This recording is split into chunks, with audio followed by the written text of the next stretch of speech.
Okay, welcome to this second video on Paper 4 Buddhism, Unit 2, the Word of the Buddha, or the Buddhist Scriptures. Today we're thinking about the formation and the status of the Pali Canon, or the Tipitaka, and their understanding as being the teachings of the Buddha.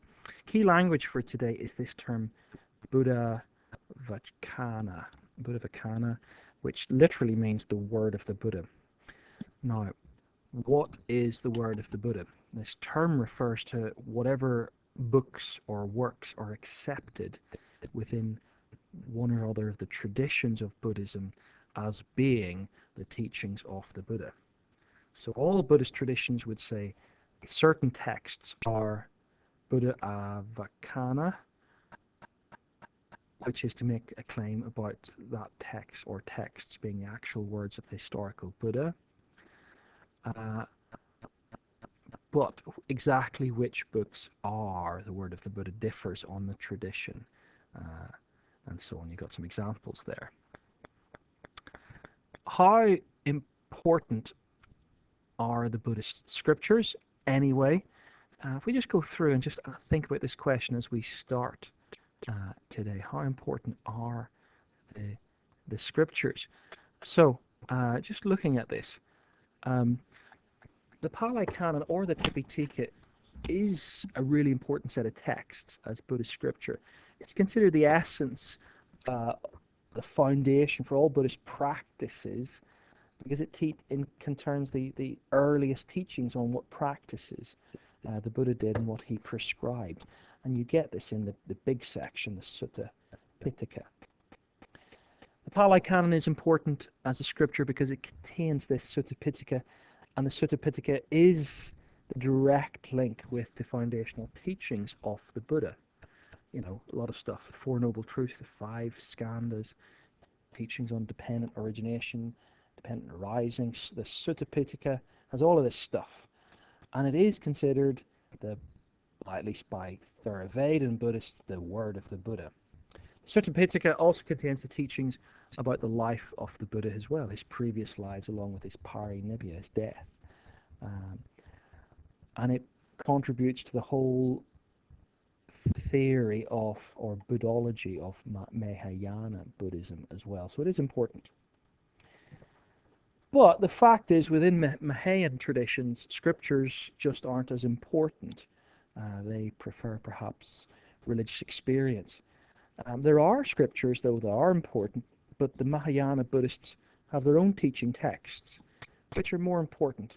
We refer to the Heart Sutra, the Lotus Sutra, as some of these examples. We could say the Tipitaka contains the fundamental Buddhist practices that outline for monastic practices. There's a whole section on the Vinaya Pitaka, which are the rules for conduct of the monastic Sangha. And the Vinaya Pitaka can be said to be what has preserved the integrity of the monastic Sangha from the beginning. And it led not only to its founding and its preservation, but its expansion, its survival today. This expansion, this survival, includes perhaps advancement.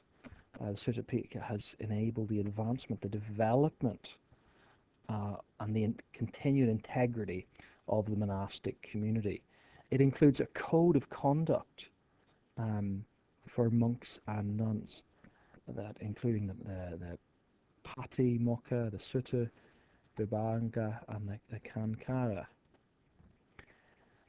Some might dismiss the importance of the Pali Canon because the Vinaya Pitaka is not of great importance to lay Buddhists, especially Mahayana lay Buddhists and Mahayana monks. But despite this fact, within Mahayana tradition, scriptures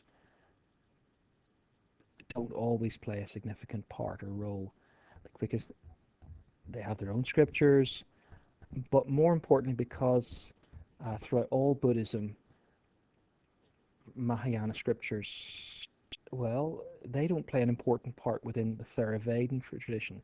So to say that they're not important because there are other scriptures is to not acknowledge that within the Theravada tradition, they don't read really the wisdom literature, the wisdom sutras, as they're sometimes called.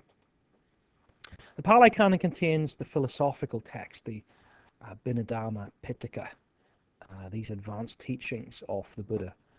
And these are perhaps, it could be argued, necessary to reach enlightenment. If you don't read these more advanced texts, you're not going to get enlightened. So maybe the Tipitaka is the most important and important text. The Abhinadhamma Pitaka may also, however, be undermined by the fact that such texts have little importance to Mahayana tradition, especially the laity.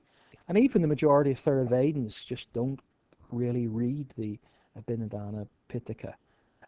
Some contest whether these texts are even should be considered the words of the Buddha or not, because they're later texts, not original words of the Buddha.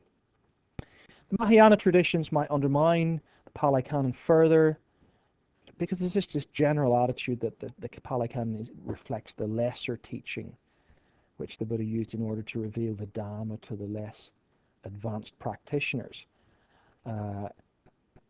It's a sort of stepping stone. It's too simplistic, and it's upya for the Buddha. Now, what does upya mean? It's a term used in Mahayana Buddhism to refer to an aspect of guidance along Buddhist path to liberation where conscious voluntary action is driven by incomplete reasoning about its direction.